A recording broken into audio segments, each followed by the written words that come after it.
Sherdog.com here with the legendary Royce Gracie on the 20th anniversary of UFC 1. Let's talk about when you arrived in Denver. You get there, all these other fighters are showing up. What were you doing in that rules meeting? What was it like listening to all these people get together? I was watching them actually, and I can see on their faces saying, oh yeah, I can fight back home. And then when they arrive in Denver, it's like, oh man, I really have to get in a fight tomorrow. Oh no. What was your mindset? You've been through the Gracie Challenge. You've done a lot of these kind of matches. Still, you're going to go on national TV on pay-per-view. You're going to represent your family.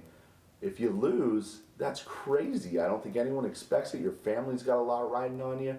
Was there any kind of pressure that you felt? Any added pressure? There was no, I know the pressure is there, but I don't let it get to me. I don't think it that way. I don't think of okay, it's national TV. I don't think of, oh wow, there's going to be how many thousand people over there, thousands of people. I don't care about that. You see, it doesn't make a difference to me. That, I ignore all that. It's just me and him in the ring, in the cage. So. And you get out there, they start making the matches. You find out you're going to fight a boxer, Art Jimmerson. He walks out with one glove on. What were you thinking? I was thinking, what is he thinking? But later on, I find out that he didn't want to break his hand.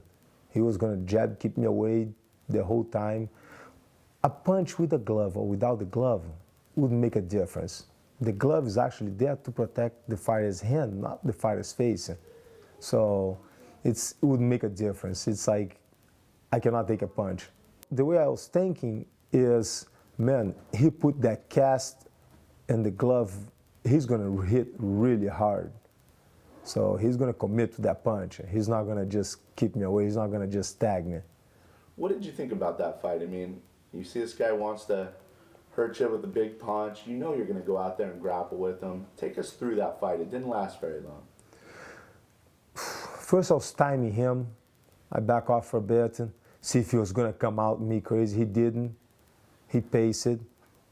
So I finally, okay, it's taking too long. I got to get in a clinch. I got to cut distance. So I start to corner him, finally shot in, took him down. As soon as I got on top of him, he was out of his element. He was out of his game. So he started to quit. He tapped out. That's when I looked at the ref and I was like, hey, make sure that this is okay. He's tapping. He's quitting. I didn't do anything to him. I wasn't used to that. I was expecting to at least apply a submission to make him quit, but he quit before there was submission. And I was like, ref, he's quitting. Is that okay? Do I win? I was actually surprised on that one. And then you go to the back. This is a tournament. You figure you're going to have to fight, a second fight now, maybe a third. Ken Shamrock's waiting there. He'd done this kind of stuff before. Grappler, yes, kickboxing. Yeah. So what did you think when you found out? You look at the draw, Ken Shamrock's sitting across from you. You got to go out there and fight him next. Not a problem. Been there, done that, was ready. Train with guys like that every day, all day. Take us through that fight. It took a little longer. Actually, it wasn't that long. Not much longer. I walked right through him. I didn't pace that one. That was, Rickson said, man, this one, just don't back off, don't time it, just shoot right in, just walk right up to him. So I just walked, put the hands up and just walked right into him and just shot, got in a clinch right away. There was not much of a time to think. It was less than a minute, the whole fight. So 58 seconds, I think, 57 seconds. So shot in, we put a spin on the game. He tried to go for a foot lock. I got on top of him, got for the choke. He tapped. I let it go. He tried to continue. Oh, now I'm upset. Now he's cheating. That wasn't a surprise anymore. Now it's like I look at the ref. I was like, ref, you know he tapped. I know he tapped. Ken, we know you tap. You know you tap. But you want to continue? Keep going. Go. Go. He wouldn't go. He realized I was going to hold the choke. I was going to make him pass out that time. So I let him go, yes. He got up. I was mad at that one. Gerard Gordeau was the guy that you met in the finals, and he had absolutely demolished his two opponents coming into that last fight.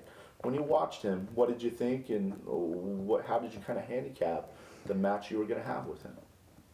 He's sharpshooter. He's mean. But he's still a stand-up fighter. He wasn't a grappler. So he had no idea what's going on the ground. So I got to get in a clinch. I can't afford to take a punch, can't afford, very calm. And I remember walking up to him when we first met up inside the cage. And referee John McCart's talking to us. I look up, I scan him up and down. And I see there's not a problem. He got his hands swollen, his foot is swollen, but he's calm, cold. I can see he's not worried about me. He's not nervous. He's a sharpshooter, dangerous. Take us through that fight. Had some extracurricular activity. Yeah, I got in a clinch, took him down. As soon as I took him down, mounted on him, I can feel him taking a bite of my ear, so I pull it off. I kind of whispered to him, "You cheating." He just gave me a look like, "So what?" Because actually the rules were, what if the opponent, there was no eye gouge, no biting, but if the opponent did it, he wouldn't lose the fight. It's just, okay, don't do it again. There was not really a punishment. So there was no disqualification. You can't disqualify him. So you're not allowed to do it. It's a men's agreement. But he bit my ear, I pulled it off, and he's just giving me a look, so a couple extra headbutts on his face. So that's when he turned around, I got the choke, and when he tapped, I kept the choke. I was like, all right, you're going to cheat? I'm going to keep this one.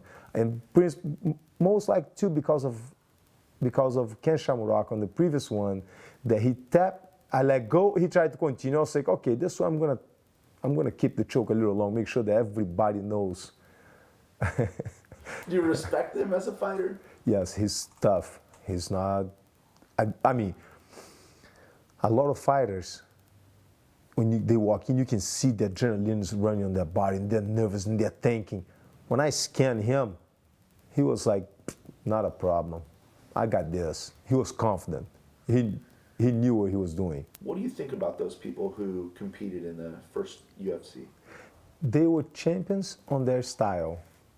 They were champions, they were fighters, and they showed up because a lot of people that got invited before them walk away and said, nah, that's not exactly what I do. I'll fight my style against my style, but not in the MMA, no gloves, that's crazy. A lot of people back down. So yes, I give a lot of credit to those guys.